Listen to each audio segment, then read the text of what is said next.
Hi friends, நாங்கள் தான் உங்கள் திண்டுக்கல் செந்தில் சுகன்யா ஃபேமிலி. நாங்கள் எங்கே கிளம்பிட்டோன்னு பார்த்தீங்கன்னா கோயிலுக்கு தாங்க போகிறோம்.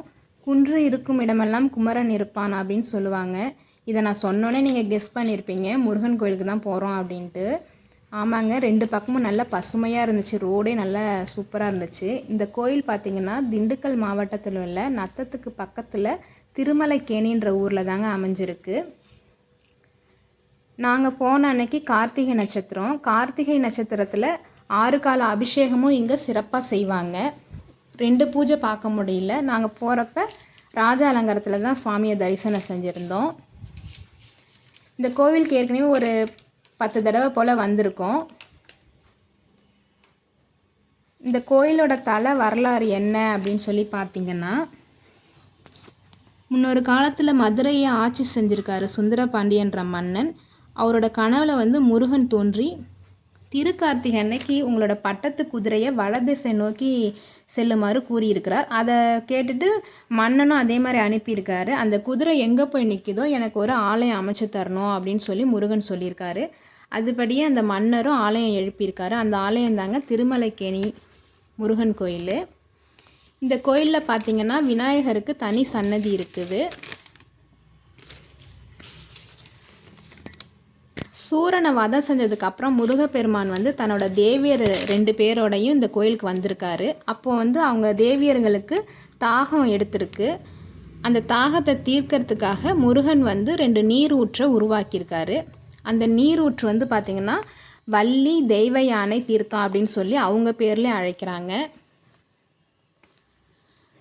வள்ளி தீர்த்தத்தில் பெண்கள் புனித நீராடலாம், தெய்வானை தீர்த்தத்தில் ஆண்கள் புனித நீராடலாம் அப்படின்னு சொல்லி சொல்கிறாங்க.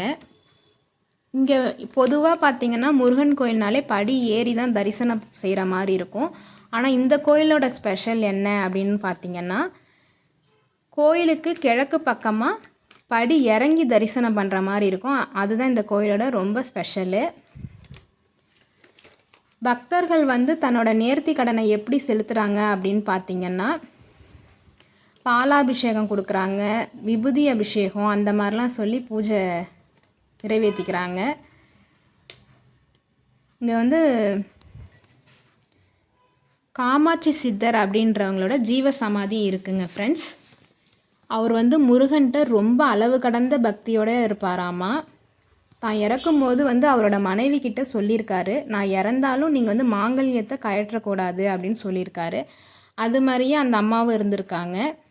அதனால் திருமணமானவர்கள் தங்களோட மாங்கல்ய பலம் நல்லா பலப்படணும் அப்படின்னு சொல்லி இங்கே வழிபடுவாங்க.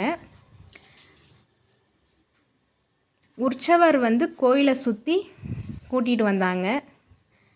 பார்க்கவே நல்லா இருந்துச்சு. கூட்டமும் நிறைய, அந்த விசேஷ நாட்கள்லாம் நிறைய பேர் வருவாங்க. இங்கே கோவிலே பார்த்திங்கன்னா நல்ல இயற்கையாக நல்லா அமைஞ்சிருக்கும். சுற்றி சின்ன சின்ன மலைகள், விவசாய நிலம் அந்த மாதிரி பார்க்கும்போது பசுமையாக நல்லா இருக்கும். திண்டுக்கல்லில் இருக்கிறவங்க கண்டிப்பாக அடிக்கடி பார்த்துருப்பீங்க. வெளியூரில் இருக்கிறவங்களும் பாருங்கள் இந்த வீடியோவை பார்த்துட்டு. காமாட்சி சித்தரோட குரு பூஜை என்றைக்குன்னு பார்த்தீங்கன்னா ஆடி மாதத்தில் வர 4ஆம் நாள் இங்கே விமர்சையாக குரு பூஜை செய்கிறாங்க.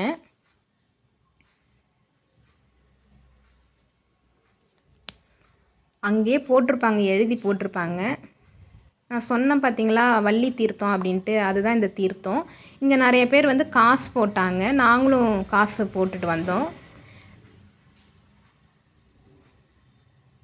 இந்த தீர்த்தம் வருது பாருங்கள். முன்னாடி நாங்கள் வரும்போது இந்த படி வழியாக வழிஞ்சு வர மாதிரி தான் இருந்துச்சு. இப்போ தனியாக கட்டி வச்சுருக்குறாங்க. தீர்த்தம் தனியாக இருக்கும், வழுக்கும் அப்படின்ற மாதிரி. ஒரு வழியாக சாமியெல்லாம் கும்பிட்டு வீட்டுக்கு கிளம்பிட்டோம். பஸ் ரூட் இங்கே பார்த்திங்கன்னா அடிக்கடி ஒரு அரை மணி நேரத்துக்கு ஒரு தடவை பஸ் இருக்குது ஃப்ரெண்ட்ஸ். அதனால் எந்த பிரச்சனையும் இல்லை வர்றதுக்கு. கோயில் அந்த படி இருக்குது பார்த்திங்களா, அது மேலே அப்படியே ஏறி போனீங்கன்னா பஸ் ரூட்டு இந்த பக்கம் வந்துடலாம்.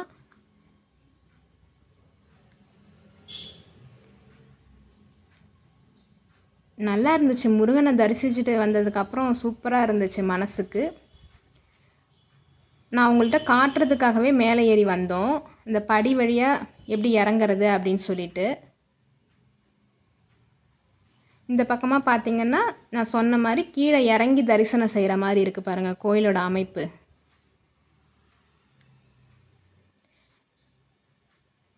சுற்றி மலைகள், இயற்கையாக நல்லா இருந்துச்சு கோயில். மனசுக்கு ரொம்ப நிறைவாகவும் இருக்கும், நல்லா ரிலாக்ஸாக இருக்கும், அமைதியாகவும் இருக்கும். அப்படியே இதே ரூட்டில் வந்து அப்படியே திரும்பினீங்கன்னா பஸ் ஸ்டாப் வந்துடும்.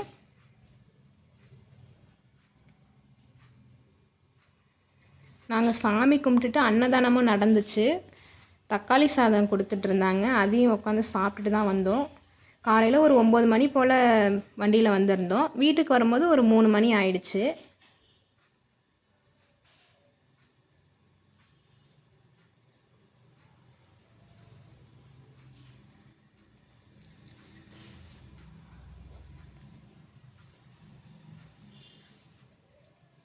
அவ்வளோதாங்க, இந்த முனையில் தான் பஸ் ஸ்டாப் இருக்குது. ரொம்ப தூரம்லாம் நடந்து போக வேண்டிய அவசியம்லாம் இல்லை.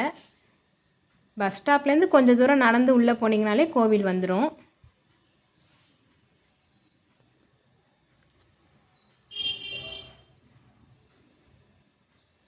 இந்த ரோடு என்னன்னு பார்த்தீங்கன்னா கோயிலோட முன்னாடி பக்கத்தில் வர பாதை அது. அந்த பக்கம் வந்தீங்கன்னா முன்னாடி அந்த ஆர்ச் ஒன்று இருக்கும், அந்த ஆர்ச்சுக்கிட்டேருந்தும் அப்படியும் வரலாம். அது ஒரு ரூட்டு, இப்படி ஒரு ரூட்டு. நம்ம சேனலை லைக் பண்ணுங்கள், ஷேர் பண்ணுங்கள், சப்ஸ்கிரைப் பண்ணிவிடுங்க ஃப்ரெண்ட்ஸ்.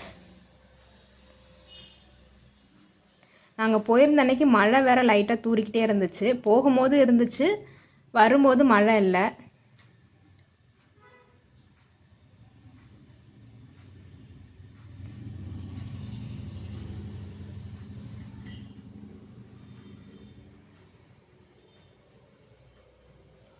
முருகனை யாருக்கெல்லாம் பிடிக்கும் அப்படின்றத கமெண்ட்லேயும் சொல்லுங்கள். முருகனை பிடிக்காதவங்க யாரும் இருக்க மாட்டீங்க, கண்டிப்பாக எல்லாருக்கும் பிடிக்கும். நம்மளோட வேண்டுதல் எல்லாத்தையுமே அவர் நிறைவேற்றி கொடுப்பாரு. இந்த ஆர்ச்சி தான் நான் சொன்னேன் பார்த்தீங்களா, அந்த ஆர்ச்சி தான்.